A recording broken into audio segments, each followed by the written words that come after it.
لو النهارده اليوم الفري او عاوزه تبوظي الدايت بتاعك اتفرجي على الفيديو ده للاخر. معاكي ابانوب ويلا بينا نبوظ الدايت. عندي كده كرواسون بطعم الشوكولاته والكريمه، عايزه تجيبي بطعم تاني مفيش مشكله. هتحطي كده نص الكرواسونه جوه طاجن فخار، وهتحطي كده قالب من الشوكولاته جميل عشان احنا عايزين نبوظ الدايت. وبعد كده ما حطيت بقى كل قطعة الكرواسون هبدأ كده أنزل عليها بشوية من اللبن ويكون دافي، ويا ريت يغطي الكرواسون كله. لازم كده الكرواسون كله يتشرب منين؟ يتشرب من اللبن الدافي. وعلشان الدايت يبوظ اكتر هننزل كده بمعلقتين من القشطه، وكتروا يا جماعه قشطه زي ما انتوا عاوزين. وكده الدايت باظ باظ، بس فاضل حاجه بسيطه. ايه هي؟ رشه كده بسيطه من شوكليت شيبس كده هتدي كده طعم للطبق اللي احنا نعمله. عارفين ده طبق ايه ولا لا؟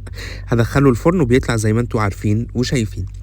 النهارده عملت ام علي، بس ام علي كدابه سريعه بسيطه، هتبوظ الدايت هتاكلي منها وايه ومزاجك هيبقى عالي جدا. كان معاكي ابانوب، ولو عجبك الفيديو اعملوا له شير.